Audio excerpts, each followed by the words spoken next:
नाम सर्व सामर्थ्यशाली, फिर मंत्र जपने की आवश्यकता क्या है, या नाम जप और मंत्र में क्या अंतर है, इसको वो ध्यान से सुने तो मंत्र में रुचि होने लगेगी। नाम जपने से निश्चित परम मंगल है, कल्याण है, बिल्कुल कोई संशय नहीं है।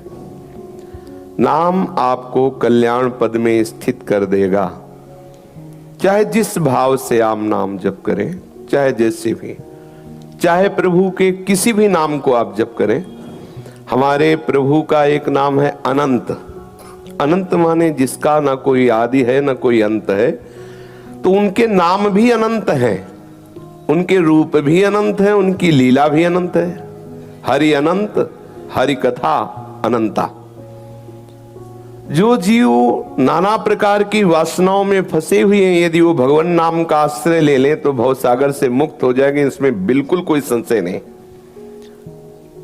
विवश होके भी नाम जप करे तो संसार समुद्र से पार हो जाएगा।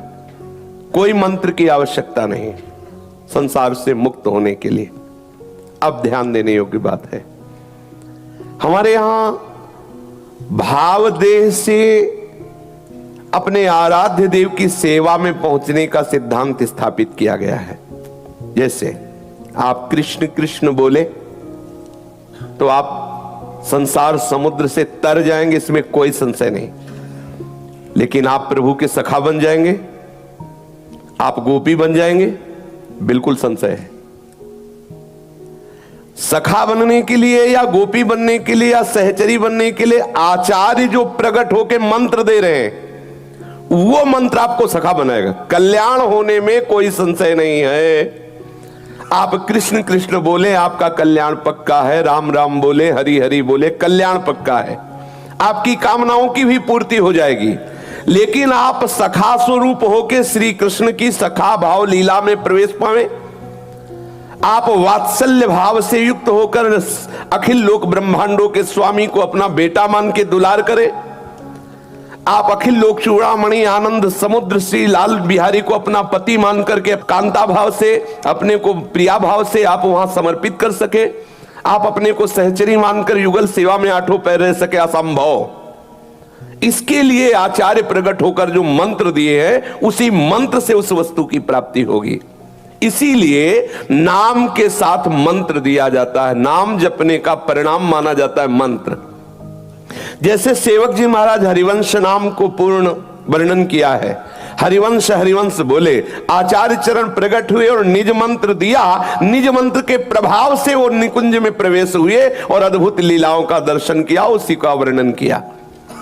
ये जो शरणागत मंत्र है, ये जो निज मंत्र है, या जो भी आचार्य परंपरा से जिनको मंत्र प्राप्त है, इस मंत्र में सामर्थ्य है कि आपको भावदेह की प्राप्ति कराएगा, आपको वहां पहुंचाएगा।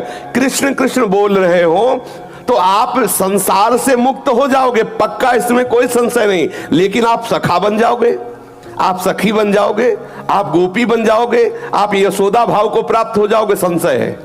इसके लिए आचार्य शरणागति है, आचार्य के द्वारा दिया हुआ मंत्र है। जो भी मंत्र, अगर आप ब्रह्मबोध प्राप्त करते हो तो नाम जप करते हुए आपको ब्रह्म ज्ञानी संत का संग मिलेगा, और उसके द्वारा जो ब्रह्म बोध स्वरूप प्राप्ति का उपदेश है और मंत्र है, वो आपको स्वरूप बोध कराएगा, वो ब्रह्म साक्षात्कार कराएगा। उसी के लिए अद्वैताचार्य स्थिति को प्रदान करने वाले शंकराचार्य भगवान प्रकट हुए।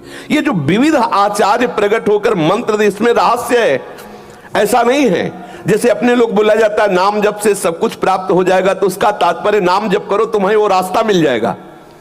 तुम जो नाम, अब जैसे एक बोल रहा है राम राम राम राम राम, मुक्त हो जाएगा, लेकिन वो साकेत धाम में जाके सिया जी की सहचरी बनकर उनके महल में प्रवेश पाएगा, संभव। उसके लिए जो अग्रदास नाभाद सखी ये सवै राम सीता की, अग्रदेवाचार्य जी जो मंत्र प्रकट किए सहचरी भाव का वो जपोगे, तब सीता सहचरी बनकर उनकी सेवा में पहुंच जाओगे। समझ रहे ना? ये जो आचार्य महापुरुष मंत्र दिए हैं, ये उस भाव देह को प्राप्त कराकर नित्य सेवा में पहुंचाने के लिए। इसलिए मंत्र बहुत अनिवार्य है। नाम जप करो जब आपका शरीर अपवित्र हो, या आप ऐसा लग रहा हो कि मैं मंत्र जपने की योग्यता नहीं रख रहा इस समय किसी अपवित्रता के कारण, या मन नहीं लग रहा, तो नाम जप करो। मैं कहा मंत्र अत्यंत आवश्यक है, मंत्र के द्वारा ही स्वरूप की प्राप्ति होगी।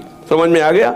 अब वो आप देख लो, नाम मंगलमय है, भगवत प्राप्ति हो जाएगी, लेकिन भाव देह की प्राप्ति करके सेवा में पहुंचने के लिए जो जिस भाव वाला है, आचार्य ने जो मंत्र दिया वही आपको वहां पहुंचाएगा। नाम का फल है आचार्य शरणागति। आचार्य शरणागति से जो मंत्र मिलता है वो आपको श्री श्यामा श्याम की सेवा में या जिन आराध्य देव की भावना में वही आपको पहुंचा देगा।